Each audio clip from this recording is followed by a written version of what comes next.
Assalamualaikum warahmatullahi wabarakatuh.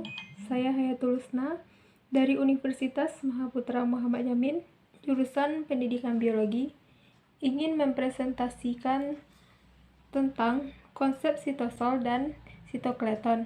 Mari kita lihat penjelasannya berikut ini. Konsep sitosol dan sitokleton.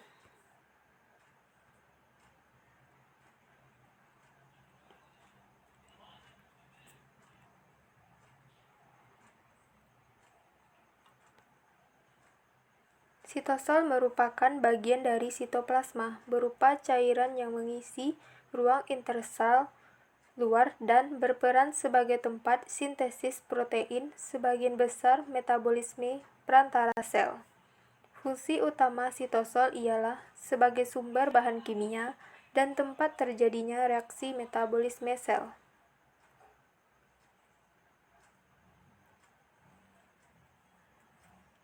Struktur bahan kimia dan zat yang terkandung dalam sitosol. Sitosol tersusun atas 70% dari volume sel dan terisi dari air, garam, dan molekul organik. Unsur yang menyusun sitosol terdiri dari oksigen 62%, karbon 20%, hidrogen 10%, dan nitrogen 3% yang terdapat dalam senyawa organik dan anorganik.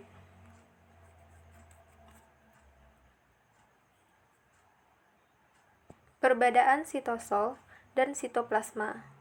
Sitoplasma merupakan cairan transparan setengah padat yang terdapat pada sel prokariotik dan eukariotik. Sedangkan sitosol merupakan bagian dari sitoplasma yang berupa cairan dan 70% dari sel itu dari sitoplasma. Oleh sebab itu, keberagaman komponen dalam sitoplasma lebih besar dibandingkan sitosol.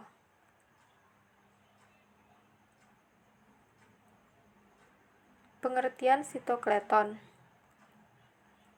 Sitokleton merupakan jaringan serat dan juga kerangka sel dan kemudian mengorganisasikan struktur dan juga aktivitas di dalam sel. Fungsi sitokleton. 1. Dapat memberikan kekuatan mekanik pada sel. 2. Berfungsi sebagai kerangka sel.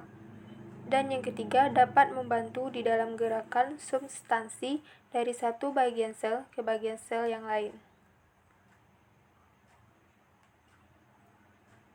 Struktur sitokleton. 1. Mikrotubulus. Keseluruhan sel eukariot mempunyai mikrotubulus atau sering disebut dalam bahasa ilmiahnya mikrotubul di dalam batang-batang yang berongga dan memiliki diameter sekitar 25 dan juga panjangnya antara 200 mm sampai 25. Dan dinding tabung yang berongga tersebut tersusun juga dari protein globular yang juga disebut dengan tubulin.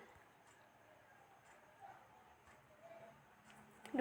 Filamen intermediate atau sering disebut juga dengan dalam bahasa ilmiahnya intermediate filamen dan juga memiliki diameter 8 sampai dengan 12.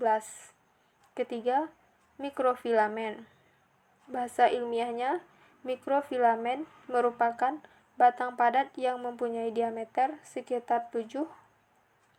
Mikrofilamen sering disebut dengan filamen aktin karena tersusun oleh molekul-molekul aktin atau bahasa ilmiahnya aktin. Sekian, terima kasih. Assalamualaikum warahmatullahi wabarakatuh.